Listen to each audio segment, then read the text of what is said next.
So, I'm sorry, I'm still tickled when I think about it. A couple of years ago, when a benefit concert was held for me and my sweet, sweet friends, Beth Moore and Cece Winans and Travis Cottrell and the Living Proof Life praise team. They all did their thing that night in efforts to raise money for me for life.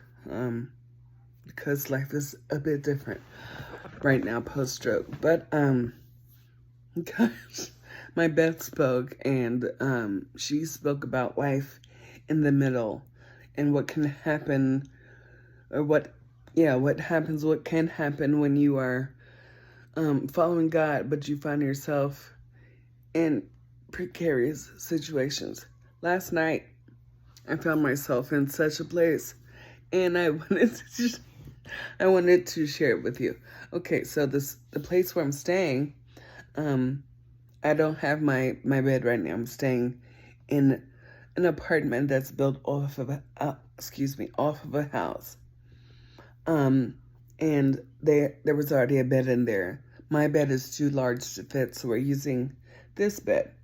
Well, the frame is on slats of sorts. There's some wood that kind of balances the mattress within the frame, and the slats pop off. And right underneath the room that I'm in is the dining room of the main house of the family that I'm renting this space from. So last night my child and I were in the bed, and she's an aggressively physical sleeper. Like, if she kind of sleeps like an asterisk looks. You know what I'm saying? Like, she's going to hit all the angles, which means usually there's a foot in my spleen, my eye, my ribs, all of me gets battered. But this was going on. She's decided recently that she wants to start at the foot of the bed. So this happened when she was facing the other direction, and I'm grateful.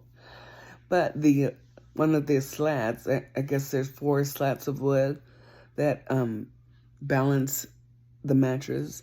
One of those came undone. So I was in the bed trying to sleep, which we all know I have terrible insomnia and don't really sleep well anyway. But I was giving it a good old college try.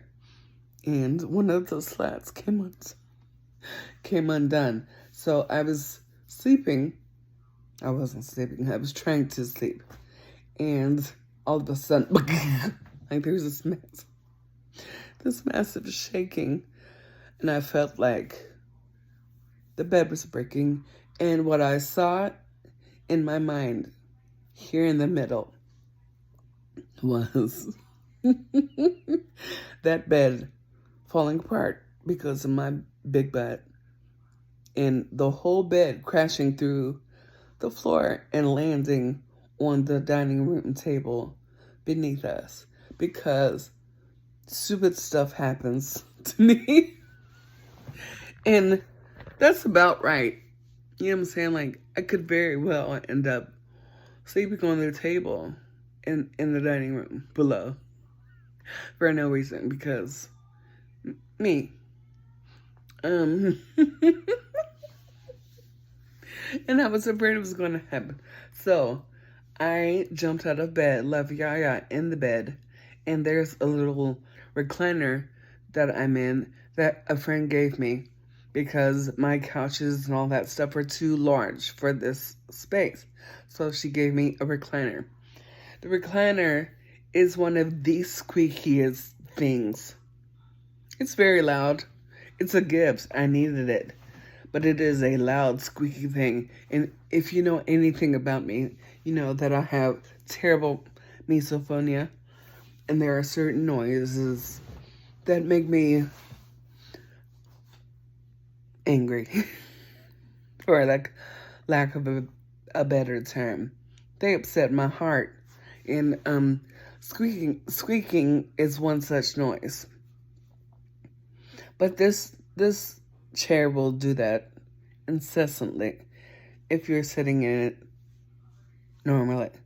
What I have learned is that if you recline all the way back, it does not make that noise. So I was reclined all the way back. I left Yahya in the bedroom, and I was like, okay, it will deal with it, the bed issue tomorrow. Everybody's asleep. Let's just, whatever. And so I'm out here minding my own black business. It's always when I'm minding my own darn business. Always. That extra happens. And then I hear the bedroom door open. My child emerges. She's decided that she wants to cuddle with Mama.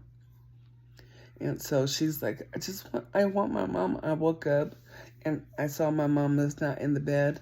And I wanted to cuddle with my mama. And so knowing that I could not go back to the bedroom without potentially breaking the bed and landing in the dining room below, I stayed out here. And so I was in the squeaky chair. When I added Yaga's weight to said chair, it was squeaking for its life. It was squeaking for its life. And then I recalled, if I recline all the way back, it does not do that.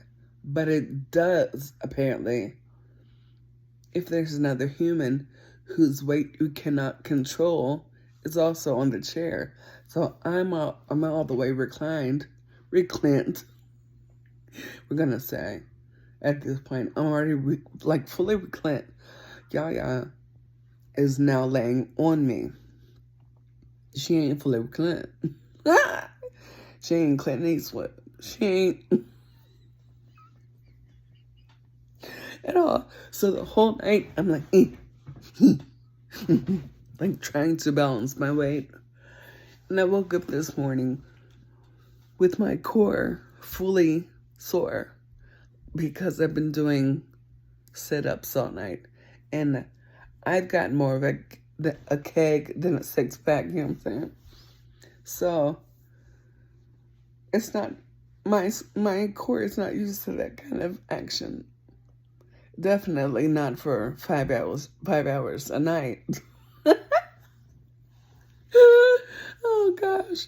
And so today I feel it. And I just wanted to share with you that you could be in a situation that's very much like mine. You could find yourself in the middle, and you too could be in a physical situation where you're having to engage your core. Sorry. I'm going to say your core. Let's find something spiritual here. Your core is your spiritual being. And you're having to engage your spiritual being, your relationship with God, and it is making you sore.